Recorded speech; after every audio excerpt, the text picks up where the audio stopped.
ಬೆಂಗಳೂರಿನ ಚಿನ್ನಸ್ವಾಮಿ ಸ್ಟೇಡಿಯಂ ಬಳಿ ಕಾಲ್ತುಳಿತ ಪ್ರಕರಣದಲ್ಲಿ ಜೀವ ಕಳೆದುಕೊಂಡಿದ್ದ ಮೃತ ಯುವಕ ಮನೋಜ್ ಅವರ ತಂದೆ ದೇವರಾಜ್ ಅವರಿಗೆ 25 ಲಕ್ಷ ರೂಪಾಯಿ ಚೆಕ್ ವಿತರಣೆ ಮಾಡಲಾಗಿದೆ. ಕುಣಿಗಲ್ ತಾಲೂಕಿನ ನಾಗಸಂದ್ರ ಗ್ರಾಮದ ಮೃತ ಯುವಕ ಮನೋಜ್ 18 ಇವರ ತಂದೆ ದೇವರಾಜ್ ಅವರಿಗೆ ತುಮಕೂರು ಜಿಲ್ಲಾಡಳಿತದ ಡಿಸಿ ಶುಭಕಲ್ಯಾಣ್ ಅವರು 25 ಲಕ್ಷ ರೂಪಾಯಿಯ ಚೆಕ್ ಅನ್ನು ನೀಡಿದ್ದಾರೆ. ಸರ್ಕಾರದಿಂದ ಸೂಚನೆ ಬಂದ ಹಿನ್ನೆಲೆಯಲ್ಲಿ ಜಿಲ್ಲಾಧಿಕಾರಿ ಖಾತೆಯಿಂದ ಪರಿಹಾರದ ಹಣವನ್ನು ಚೆಕ್ ಮೂಲಕ ವಿತರಣೆ ಮಾಡಲಾಗಿದೆ. ಪರಿಹಾರದ ಚೆಕ್ ಸ್ವೀಕರಿಸಿದ ಮೃತ ಮನೋಜ್ ತಂದೆ ದೇವರಾಜ್ ಅವರು ಕಣ್ಣೀರು ಹಾಕುತ್ತಿದ್ದರು. ಮಗನೇ ಹೋದ ಮೇಲೆ ಈ ಹಣ ಪಡೆದು ಏನು ಮಾಡಲಿ? ಮುಂದೆ ಯಾರಿಗೂ ಇಂತಹ ಪರಿಸ್ಥಿತಿ ಬರಬಾರದು. ಮಗ ನಮ್ಮ ಕಣ್ಣ ಮುಂದಿದ್ದರೆ ಸಾಕಾಗಿತ್ತು ಎಂದು ಗೋಳಾಡಿದ್ದಾರೆ.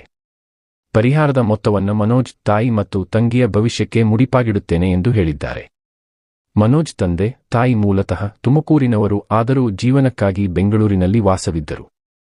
ಆರ್ಸಿಬಿ ಸಂಭ್ರಮಾಚರಣೆ ನೋಡಲು ಸ್ನೇಹಿತರೊಂದಿಗೆ ಚಿನ್ನಸ್ವಾಮಿ ಕ್ರೀಡಾಂಗಣಕ್ಕೆ ಮನೋಜ್ ಬಂದಿದ್ದನು. ಈ ವೇಳೆ ನೂಕುನುಗ್ಗಲು ಉಂಟಾಗಿ ಕಾಲ್ತುಳಿತದಿಂದ ಜೀವ ಬಿಟ್ಟಿದ್ದನು. ಮನೋಜ್ ಜೊತೆ ಇನ್ನೂ 10 ಮಂದಿ ಪ್ರಾಣ ಕಳೆದುಕೊಂಡಿದ್ದರು.